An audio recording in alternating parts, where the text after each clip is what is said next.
ओम नमः शिवाय। शिव जी सदा सहाय। ओम नमः शिवाय। गुरु जी सदा सहाय। जय गुरु जी। शुक्राना गुरु जी। अनंतम अनंतम अनंतम शुक्राना गुरु जी। हर हर महादेव। हर हर महादेव। जय गुरु जी। जय गुरु जी। आज मैं रुद्र संहिता का पंचम अध्याय युद्धखंड प्रारंभ करने जा रही हूँ। 44 से 46 अध्याय तक। जय गुरु जी।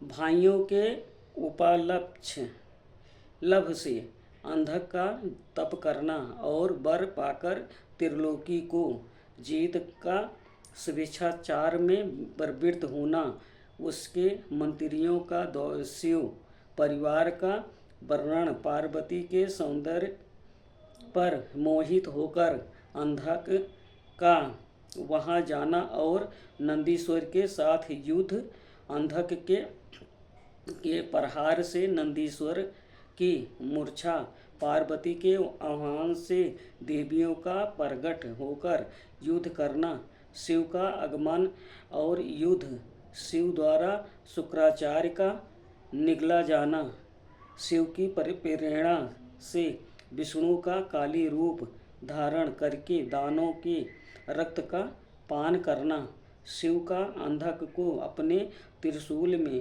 पिरोना और युद्ध की समाप्ति।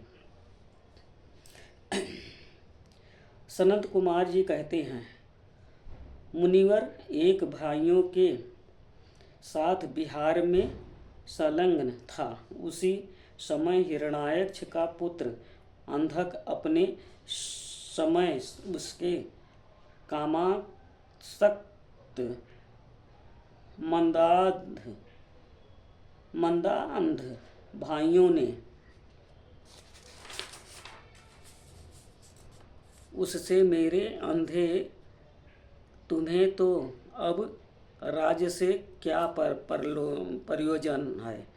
हिरण्याक्ष तो मूर्ख था, जो उसने घोर तप द्वारा शंकर जी को प्रसन्न करके भी तुम कहे जैसे कुरूप, बेडौल, काली प्रिय और नेत्रहीन को प्राप्त किया। ऐसे तुम राज के भागी तो हो नहीं सकते, क्योंकि भला तुम्हें विचार करो कि कहीं दूसरे से उत्पन्न हुआ पुत्र भी राज पता है। सच पूछो तो निश्चय ही इस राज्य के भागी अमीर लोग हैं। सनत कुमार जी कहते हैं, मुने उन लोगों की वो बात सुनकर अंधक दीन हो गया। फिर उसने स्वयं ही बुद्धिपूर्वक विचार करके तरह तरह की बातों से उन्हें शांत किया और रात के समय वो निर्जल वन में चला गया। वहाँ उसने हजारों वर्षों तक घोर तपस्या करके अपने शरीर को सुखा डाला और अंत में उस शरीर को अग्नि में होम देना चाहा। तब ब्रह्मा जी ने उसे वैसा करने से रोक कर कहा, दानव, अब तू वर मांग ले। सारे संसार में जिस दुर्लभ वस्तु को प्राप्त करने की तेरी अभिलाषा हो, उसे तू मुझसे ले ले।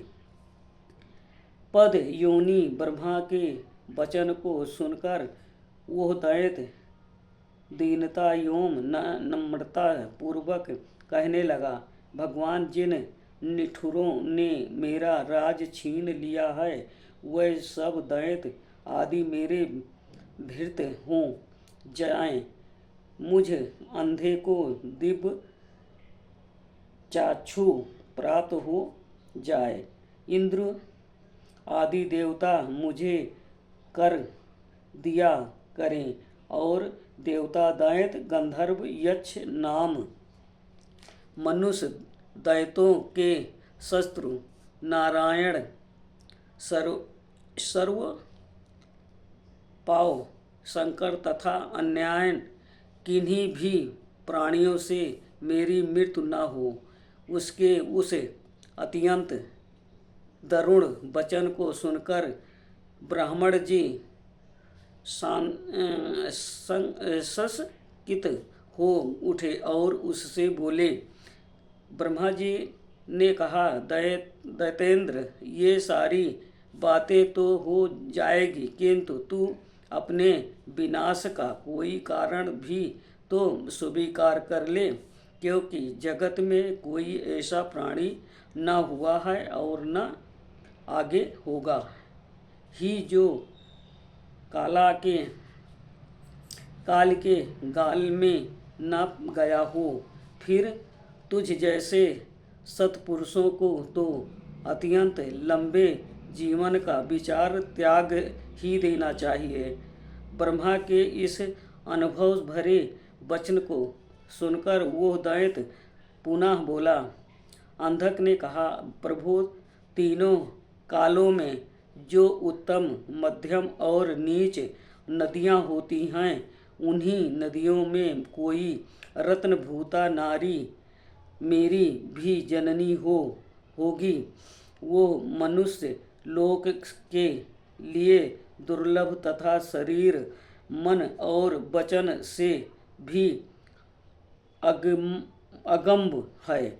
उसमें राक्षस भाव के कारण जब मेरी काम भावना उत्पन्न हो जाए तभी मेरा नाश हो।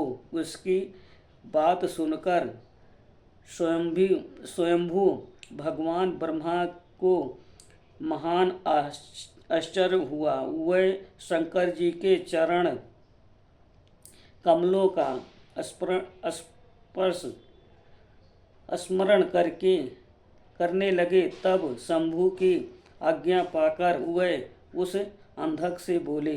ब्रह्मा जी ने कहा, दैत्यवर, तू जो कुछ चाहता है तेरे वह सभी सकाम वचन पूर्ण होंगे।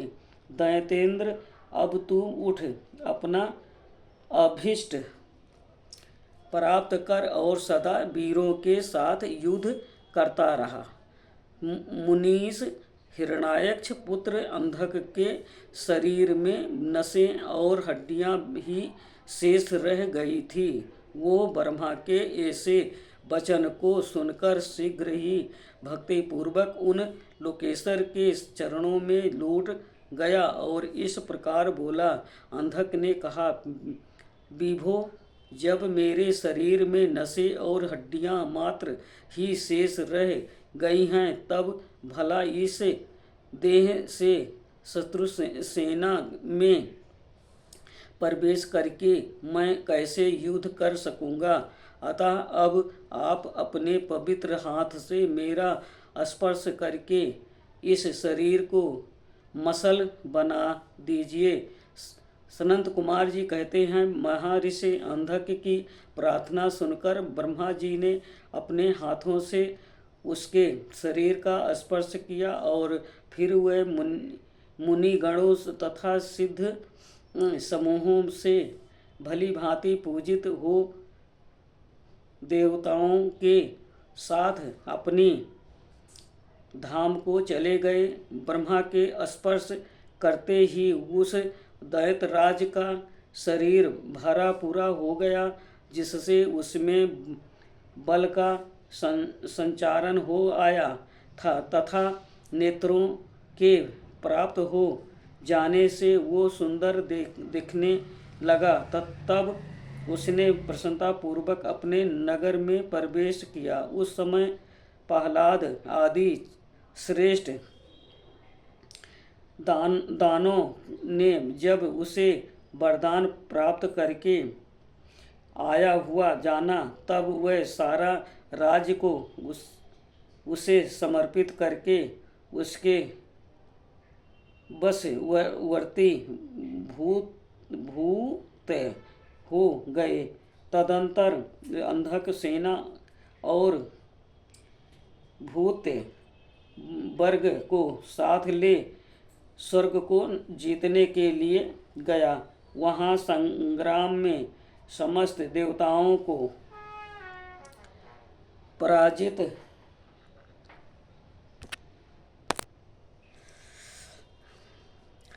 उसने वज्रधारी इंद्र को अपना कर्द बना लिया।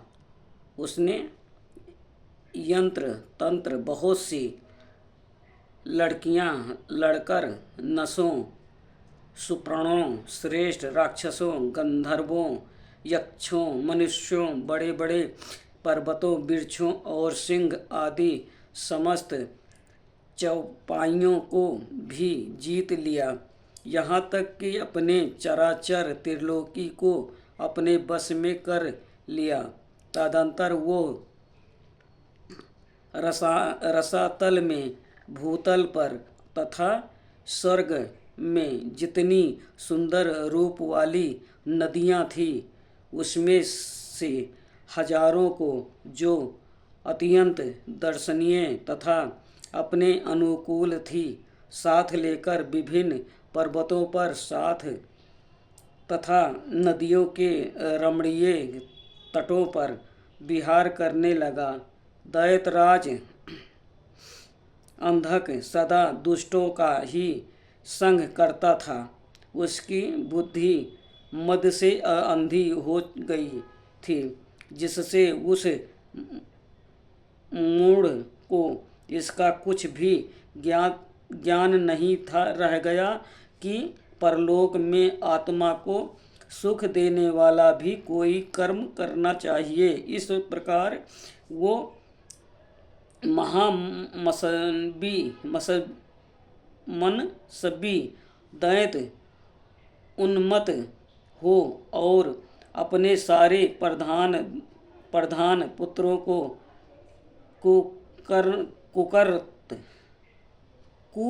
कुतकर वाद से पराजित करके दैत्यों सहित संपूर्ण वैदिक धर्मों का विनाश करता हुआ विचारण करके लगा। वो धन के मद से अभिभूत हो वेद देवता ब्राह्मण और गुरु आदि किसी को भी नहीं मानता था।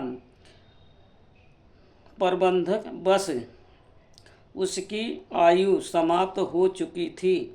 इसी से वो शुभेच्छाचार में प्रवृत्ति हो व्यर्थ में ही अपनी आयु के शेष दिन गंवाता हुआ रमण कर रहा था। उस दानव श्रेष्ठ के 3 मंत्री थे जिसका नाम था दुर्योधन वैदस्य और हस्ती। एक समय उन तीनों ने उस पर्वतों के किसी रमणीय स्थान पर एक परम रूपवती नारी को देखा। उसे देखकर वे शीघ्र गामी श्रेष्ठ दैत्य हर्ष मग्न हो तुरंत ही महादैत्य पति वीरवर अंधक के पास पहुँचे और बड़े प्रेम से उसे देखी हुई घटना का वर्णन करने लगे।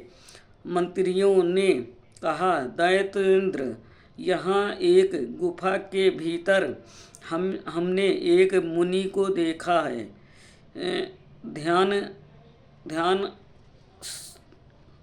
ध्यानस्थ होने के कारण उसके नेत्र बंद हैं।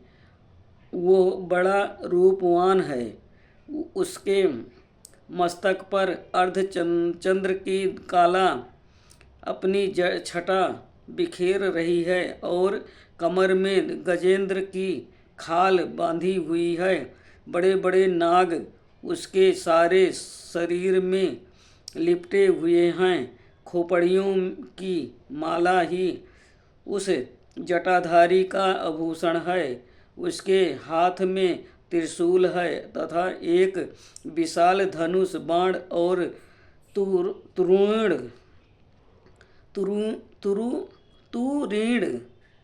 भी वो धारण किए हुए हैं। उसका अक्ष सूत्र स्पष्ट दिख रहा है। उसके 4 भुजाएं तथा लंबी लंबी जटाएं हैं। वो खड़ंग, त्रिशूल और लकुट धारण किए हैं। उसकी आकृति अत्यंत गौर है और उस पर भस्म का अनुलेप लगा हुआ है। वो अपने उत्कृष्ट तेज से सुशोभित हो रहा है। इस प्रकार उस श्रेष्ठ तपस्वी का सारा भेष ही अद्भुत है। उससे थोड़ी ही दूर पर हमने एक और पुरुष को देखा है जो विकराल बानर सा है। उसका मुख बड़ा भयंकर है और वह सभी आयुध धारण किए हुए है, परंतु उसका हाथ रूक्ष है। वह उस तपस्वी की रक्षा में तत्पर है। उसके पास ही एक बूढ़ा सफ़ेद रंग का बैल भी बैठा है। उस बैठे हुए तपस्वी के पार्श्व भाग में हमने एक शुभ लक्षण संपन्ना नारी को भी देखा है। वह भूतल पर रत्न स्वरूपा है। उसका रूप बड़ा मनोरम है और तरुणी होने के नाते वो मन को मोहे लेती है। मूंगे, मोती, मणि, स्वर्ण, रत्न और उत्तम वस्त्रों से वो सुसज्जित है। उसके गले में सुंदर मालाएं लटक रही हैं। कहाँ तक कहें, वो इतनी सुंदरी है कि जिसने उसे एक बार देख लिया उसी का नेत्र धारण करना सफल है। उसे फिर इस लोक में अन्य वस्तुओं के देखने से क्या प्रयोजन। वो दिव्य नारी पूर्णतमा मुनिवर महेश्वर की मान्या एवं प्रियतमा भार्या है। दैत्येंद्र आपको उत्तमोत्तम रत्नों का उपभोग करने वाले हैं, अतः उसे यहाँ बुलवा कर देखिए। वह आपके भी देखने योग्य है। सनंत कुमार जी कहते हैं, मुनि श्रेष्ठ मंत्रियों के उन वचनों को सुनकर दैत्यराज अंधक कामतुर हो उठा। उसके सारे शरीर में कंप छा गया।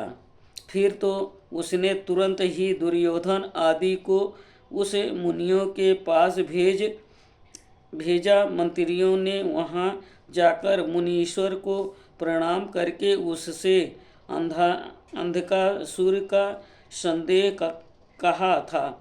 बदले में शिवजी का उत्तर सुनकर वह लौटकर अंधक से बोले।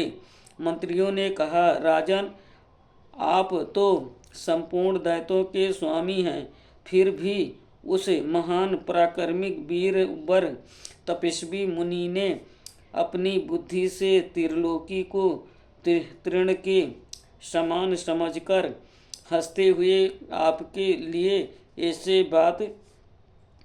बातें कही है। उस निशाचर का शौर्य और धैर्य अस्थिर है। वो दानव कृपण, सत्वहीन, क्रूर, कीर्तन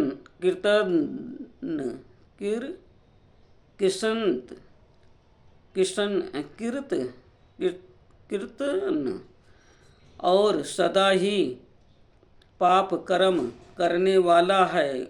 क्या उससे सूर्य पुत्र यम का भय नहीं है?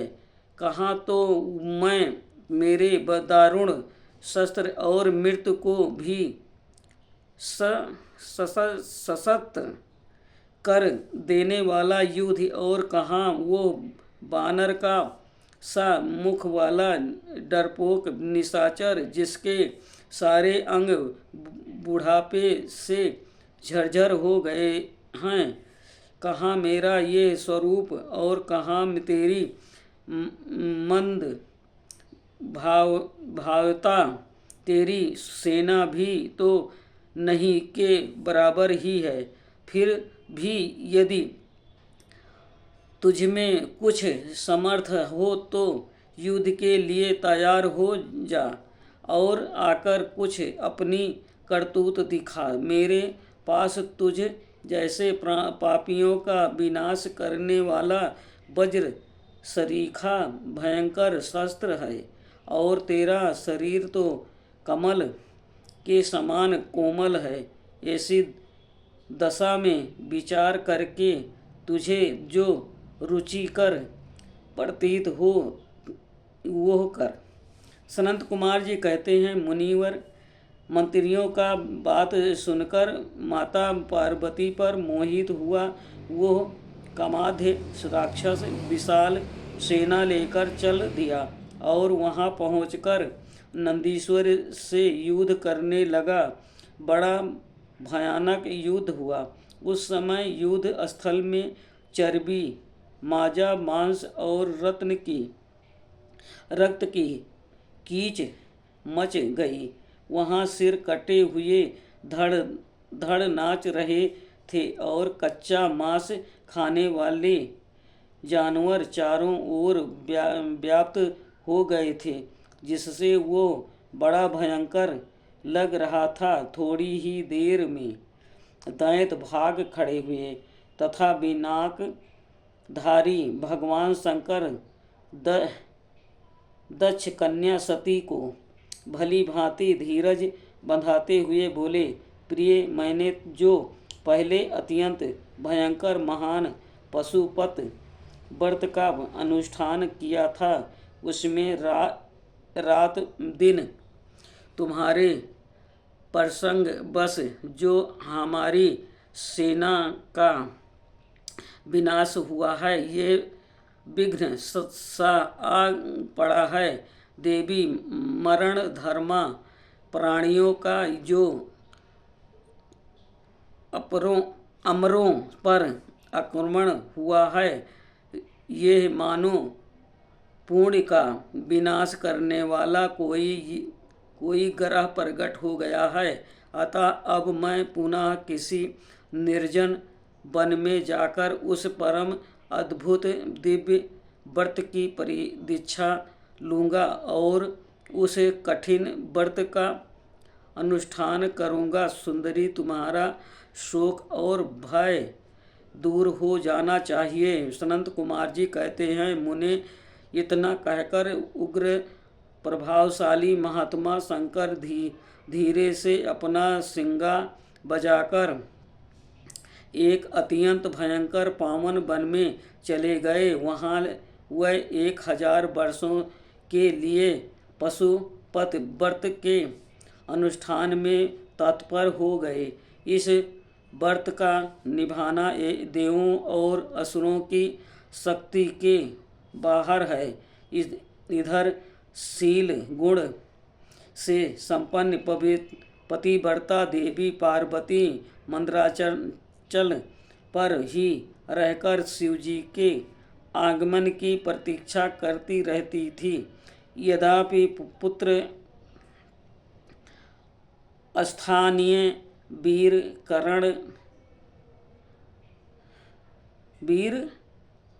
कगण उनकी सुरक्षा में तत्पर थे, तथापि उस गुहा के भीतर अकेली रहने के कारण वह सदा भयभीत रहती थी, जिससे उन्हें बड़ा दुख होता था। इसी बीच वरदान के प्रभाव से उन्मत्त हुआ वो दैत्य अंधक, जिसका धैर्य कामदेव में बाणों से छिन्न भिन्न हो गया था, अपने मुख योद्धाओं को साथ ले पुनः उस गुफा पर चढ़ आया। वहाँ सैनिकों सहित उसने वीर कगाण के साथ अत्यंत अद्भुत युद्ध किया।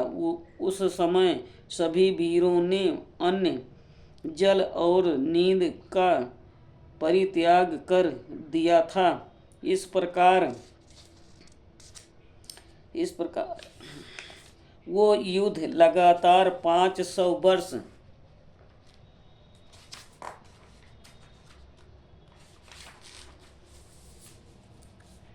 दिन रात तक चलता रहा। अंत में दैत्यों की भुजाओं से छूटे हुए आयुधों के प्रहार से नंदीश्वर का शरीर घायल हो गया, जिससे वह गुहा द्वार पर ही गिर पड़े और मूर्छित हो गए।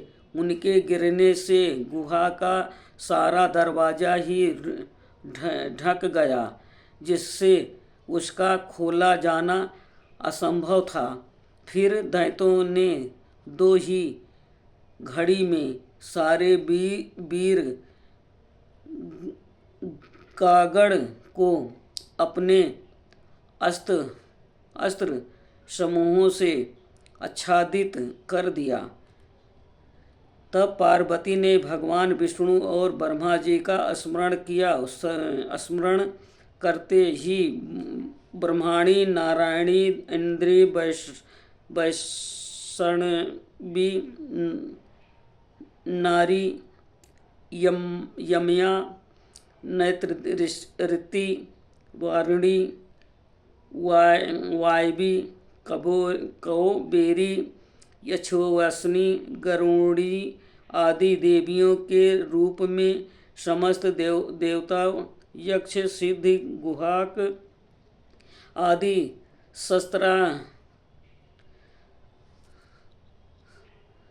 शस्त्रों से सुसज्जित होकर अपने अपने वाहनों पर सवार हो पार्वती के पास आ पहुँचे और राक्षसों के साथ भिड़ गए।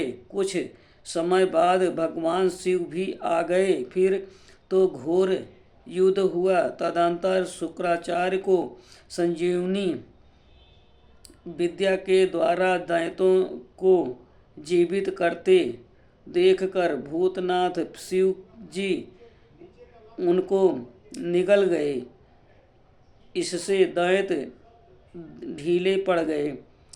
व्यास जी अंधक, महान पराक्रमी के वीर और त्रिपुर हंता शिव के समान बुद्धिमान था।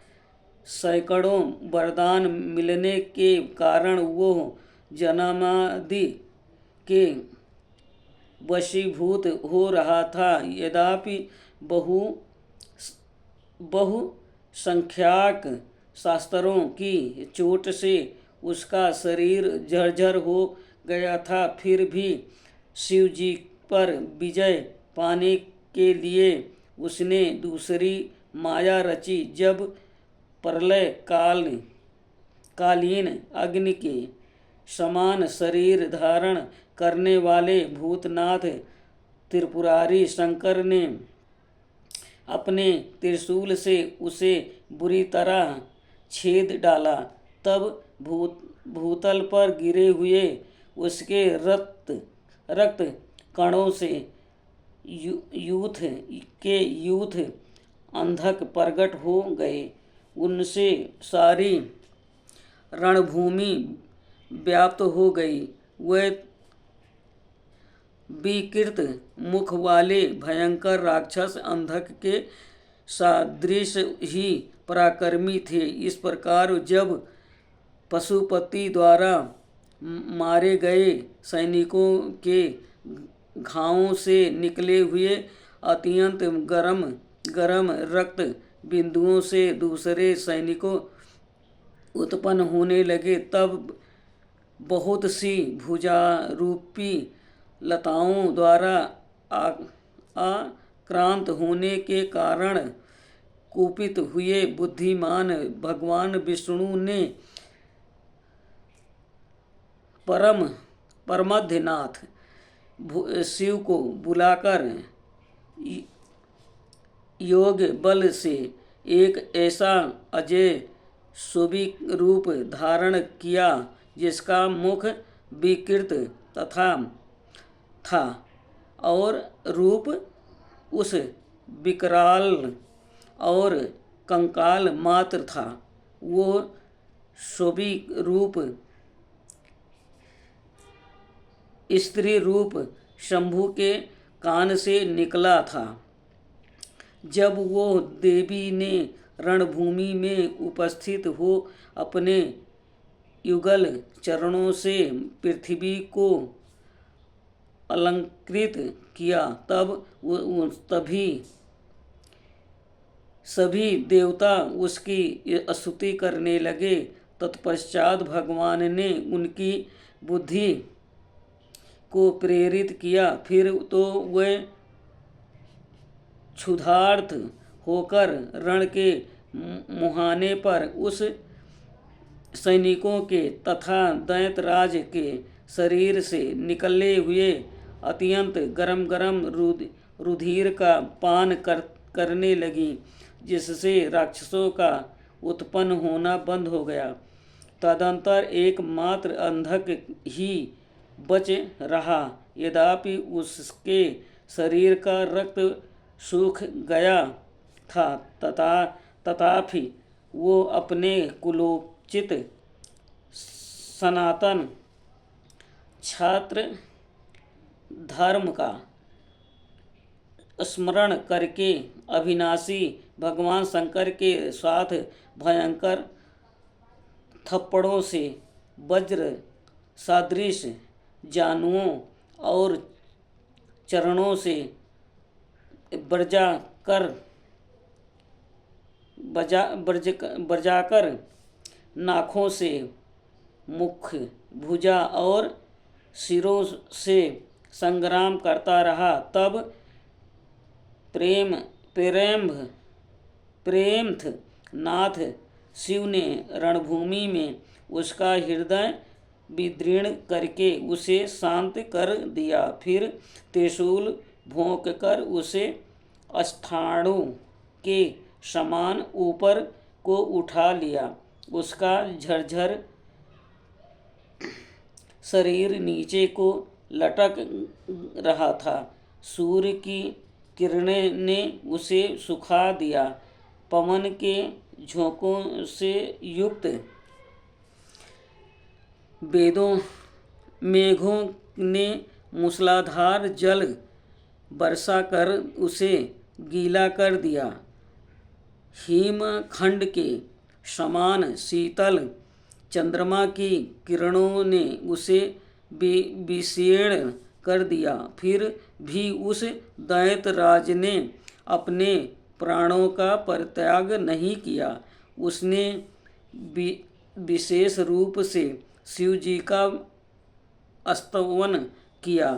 तब करुणा के अगाध सागर प्रभु शंभु प्रसन्न हो गए और उन्होंने उसे प्रेमपूर्वक गणाध्यक्ष का पद प्रदान कर दिया।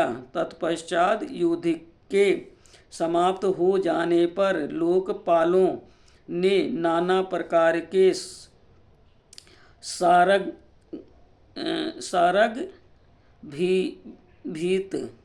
सरागभीत स्तोत्रों द्वारा विधि पूर्वक शिव जी की अर्चना की और हर्षित हुए ब्रह्मा विष्णु और आदि देवों ने गर्दन झुकाकर उत्तमोत स्तुतियों का द्वारा उनका स्तमन किया। फिर जय जयकार करते हुए वे आनंद मनाने लगे। तदंतर शिव जी उन सबको साथ लेकर आनंदपूर्वक गिरिराज की गुफा को लौट आए। वहाँ उन्होंने अपने ही अंश भूत पूजनीय देवताओं को नाना प्रकार की भेंट समर्पित करके उन्हें विदा किया और स्वयं प्रमुदित हुए गिरिराज कुमारी के साथ उत्तमोत्तम लीलाएं करने लगे। आज का पंचमों अध्याय युद्धखंड 44 से 46 अध्याय संपूर्ण हुआ। ओम नमः शिवाय। शिव जी सदा सहाय। ओम नमः शिवाय। गुरु जी सदा सहाय। जय गुरु जी। शुक्राना गुरु जी। अनंतम अनंतम शुक्राना गुरु जी। हर हर महादेव। हर हर महादेव। जय गुरु जी। जो शिव पुराण पढ़ने में भूल चूक हुई हो माफ़ करना भोलेनाथ, माफ़ करना। जय गुरु जी। शुक्राना गुरु जी। मेरी थोड़ा तबीयत ठीक नहीं है, इसलिए पढ़ने में दिक्कत हो रही थी। जय गुरु जी।